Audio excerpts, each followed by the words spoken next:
Hey, welcome back to Pappy Tinkers, and here I am with the second update on the Tiger Shark for the under 1000 group build.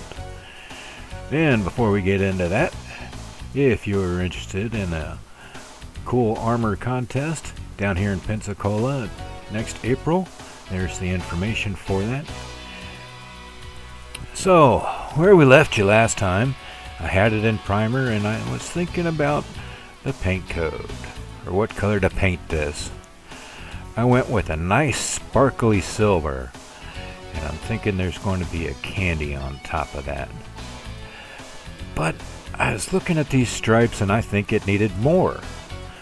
So I added a red stripe to many of the body lines. It's like, oh yeah, this is good. You know what? I'm going to add another color. So I debated, should I freehand it or tape it off? I can freehand it. I know I can freehand it. I can make it look like crap. It looks like crap. And even another YouTuber that I showed said, you freehanded that, didn't you? And well, yep.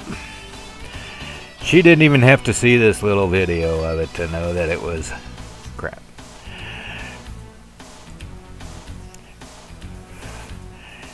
And it doesn't even look right. It didn't even look right. So, there it goes. Sand and strip all that stuff off. And let's get ready to start again. I'm frustrated. Let's just go black. No. This body says more. Do something exciting. Like, yeah. Look at all these gorgeous sparkles that it just shimmers and gleams, and it's going to look like nothing else. Oh, this is so cool. So I get it all painted up and cleared. And while I did that, I found the dog's brush. Gracie and Jack, they love to be brushed out. And they were missing it. So I grabbed a scrap piece of board out of the garage and I started tracing it out. Cut it out, and I went to glue the bristles back onto the new handle.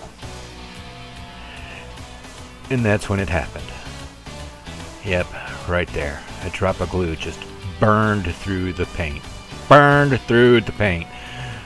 Burned through the paint. So, there's nothing left to do at that point but strip it down. And here we are, less than a week before it's all due. Can Pappy do it? Can Pappy get it done?